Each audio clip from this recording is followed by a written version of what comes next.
제15차 중앙선거대책위원회 모두 발언. 2022년 2월 3일 9시 국회 본청 225호. 안철수 후보 서면.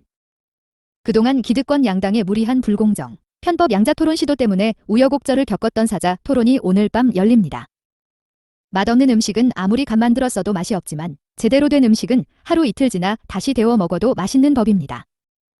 설 밥상 앞에서 누가 진짜 개혁 의지가 있고 대한민국의 미래를 맡겨야 할 후보인지 보여드릴 기회가 무산된 건 안타깝지만 이제라도 국민 여러분에게 제대로 된 선택의 기준을 제시해 드릴 수 있도록 최선을 다해 토론에 임하겠습니다.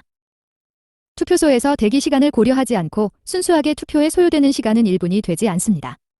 하지만 나라 예산 규모와 유권자 수를 고려하면 국민 한 분 한 분 표의 가치는 약 6,700만 원에 이른다고 합니다.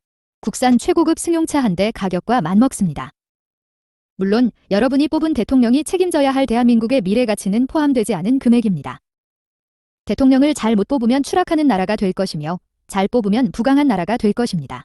이렇게 중요한 한 표의 가치를 생각한다면 대선 후보자 한 사람, 한 사람의 도덕성, 능력, 통찰력, 글로벌 경쟁력 등을 아무리 꼼꼼히 따져도 지나침이 없습니다. 특히 지금 세계는 과학기술 경제전쟁 시대입니다. 미국과 중국의 과학기술 패권 전쟁 사이에 끼인 우리는 이러한 위기 상황에서 생존 전략이 그 어느 때보다 필요합니다.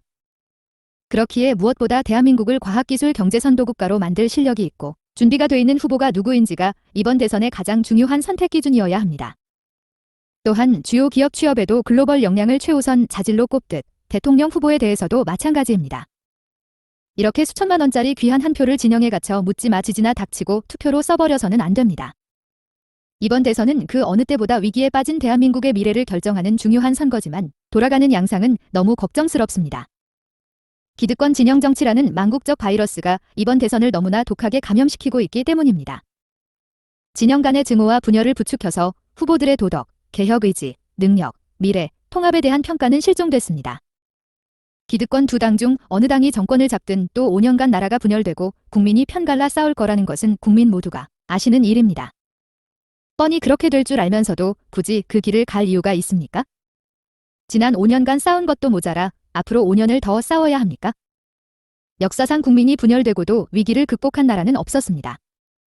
이번 대선에서 우리 스스로 진영 정치, 분열과 갈등의 정치를 깨지 못한다면 대한민국의 미래는 정말 암담해질 것입니다. 대통령은 국민에게 믿음을 줄 수 있어야 합니다. 대통령의 말은 태산같이 무거워야 하고 약속은 반드시 지켜져야 합니다. 그런데 한 여론조사에 따르면 당선 후 공약을 변경할 것 같은 후보가 누구냐는 질문에 두 기득권 양당 후보가 40% 초반의 응답률로 나란히 1, 2등을 차지했습니다. 가장 거짓말을 잘할 후보가 누구냐는 질문엔 한 분은 50% 초반, 한 분은 40% 초반의 응답률을 받았습니다. 역대 최악의 비호감 선거라는 확실한 증거이고 국민은 기득권 양당의 두 후보의 도덕성과 역량을 이미 신뢰하지 않는다는 증거입니다. 그렇다면 바뀌는 것이 정상 아니겠습니까? 기득권 양당 후보들이 비호감과 자격 미달의 끝판왕을 보여주는데도 누군가가 묻지마 투표를 강요한다면 그것은 국민 학대입니다. 이제는 고개를 들어 거짓말하지 않는 후보, 능력 있는 후보, 글로벌 감각이 있는 후보를 찾아야 하지 않겠습니까? 더 이상 대한민국이 이대로는 안 된다고 생각하는 양심의 목소리가 선거의 중심에 서야 대한민국의 미래가 있습니다.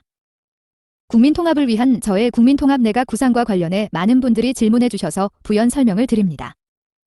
제가 말씀드리는 국민통합내각은 단순히 연합정치 정당에서만 인재를 추천받아 정부를 구성한다는 의미가 아닙니다. 기득권 나눠먹기 정치의 연장선이 아니라 국민 누구나 능력 있는 분들이라면 국정에 참여하실 수 있는 국민참여 내각 시스템을 만드는 것입니다. 각 분야에서 최고의 전문가를 널리 찾는 발탁 인사를 인사의 기본으로 삼겠다는 취지입니다. 기업에서도 나이, 성별, 직급과 관계없이 능력 있는 사람을 발탁하는 것처럼 국정 운영에 있어서도 적재적소에 최고의 인재를 모셔와 그분들이 마음 놓고 역량을 발휘할 수 있도록 하겠다는 것입니다. 이렇게 함으로써 유능한 정부를 만들고 그 혜택은 국민들께서 보실 수 있도록 하겠다는 것입니다.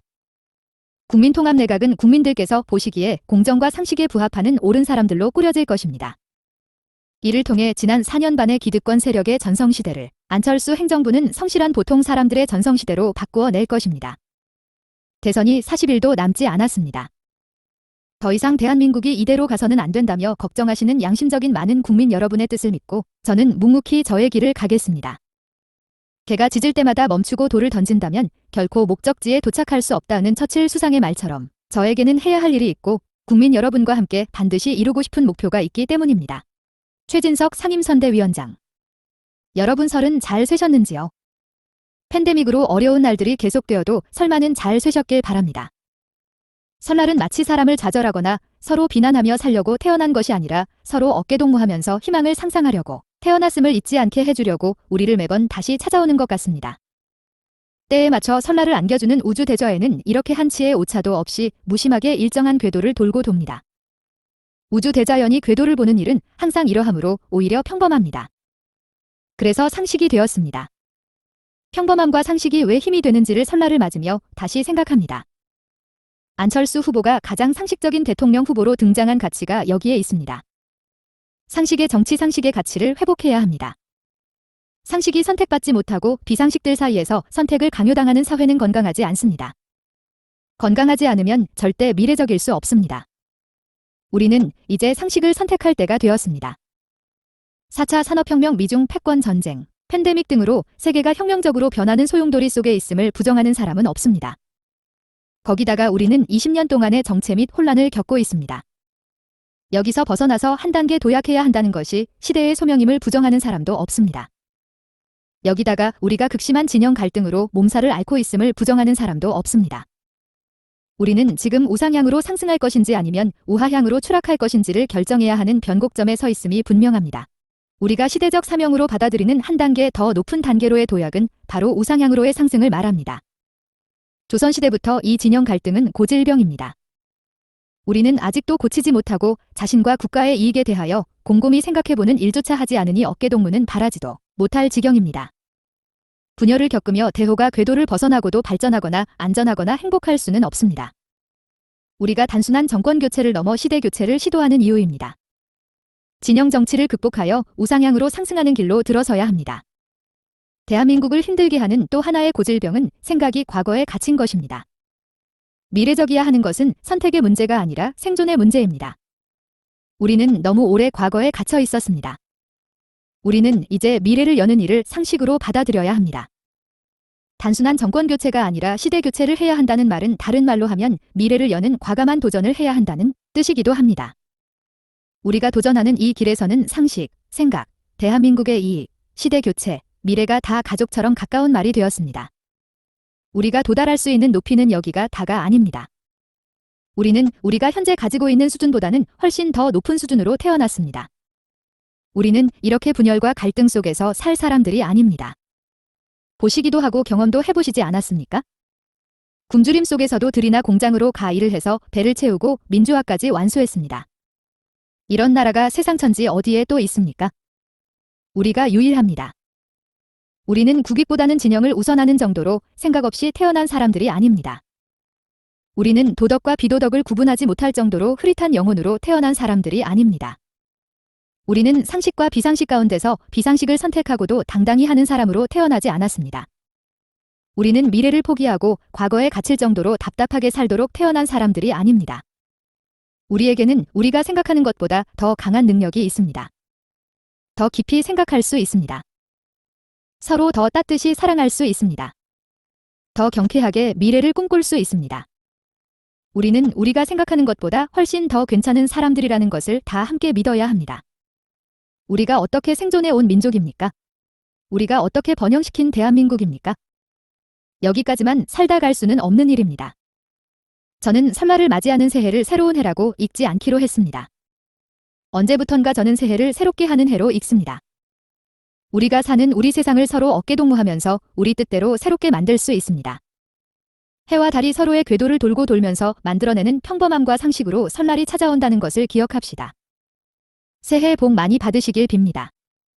신용현 상임선대위원장. 1월 31일 강행하려고 했던 기득권 양당들의 편법 담합 토론회가 무산된 바 있습니다. 법원의 판결 취지도 무시하고 편법과 꼼수를 부리며 막무가내로 진행하려던 토론회는 서로 자기들에게 유리한 판을 짜려던 아집의 협상 결렬로 무산되었다지만 설명절 연휴 기간에 양자 토론을 밀어붙인 시도는 비난받아 마땅합니다. 공정과 정의를 내세우며 제1야당의 대통령 후보가 되었음에도 본인에게 유리한 판을 만들기 위해 불공정하고 국민 상식에 반하는 짓도 서슴지 않은 윤석열 후보, 슬그머니 국민의 힘 제안을 받아들여 기울어진 운동장을 만들어 보려던 여당의 이재명 후보, 이 두 사람이 이번에 보여준 행태는 어떤 변명도 통하지 않는 치사하고 비열한 짓입니다. 담합 토론을 통해 국민들에게 왜곡된 정보를 제공하고 부당한 정치적 이득을 보고자 했던 것에 부끄러움을 느끼고 국민들께 사과해야 할 것입니다. 안철수 후보는 양당 토론은 명백하게 국민의 알 권리를 차단하는 기득권 간의 야합이고 담합이며 이런 불공정하고 비상식적인 행태를 좌시할 수 없다는 뜻을 밝히고 한겨울 철야 농성을 통해 국민들께 호소했습니다. 그리고 국민들의 관심과 도움으로 양당 토론을 막아낼 수 있었습니다. 국민들께 다시 한번 감사드립니다. 이렇게까지 두 당이 양자 토론에 목을 매던 이유는 분명합니다. 안철수가 두렵기 때문입니다. 안철수와 비교당하고 싶지 않아서입니다. 오늘 저녁 사자방송 토론이 있을 예정입니다. 국민 여러분께서 안철수의 도덕성 미래 비전, 정책 대안, 개혁 의지, 국민 통합 의지를 확인해 주십시오. 현란한 말솜씨가 아닌 그 내용에 집중해서 타 후보들과 비교해 주십시오. 그리고 누가 대한민국의 지도자로 적합한지 판단해 주십시오. 돌아오는 3월 9일, 여러분의 한 표는 대한민국의 미래를 결정짓는 너무나도 귀중한 한 표입니다. 대한민국의 지도자를 뽑는 한 표입니다. 단지 대통령이 될 확률이 높다는 이유만으로 마음이 가지 않는 비호감 후보에게 여러분의 소중한 한 표를 버리지 마십시오. 대통령으로 적절하다고 생각되는 후보에게 여러분의 한 표를 행사하십시오. 그 한 표는 좋은 정치를 바라는 여러분의 의지이며 그 의지가 모이면 좋은 대통령을 뽑을 수 있습니다. 지레짐작만으로 내가 원하는 후보를 대통령으로 뽑는 권리를 미리 포기하지는 마십시오. 여러분께서 선택하시면 안철수가 대통령이 됩니다. 국민 여러분의 현명한 판단을 부탁드립니다.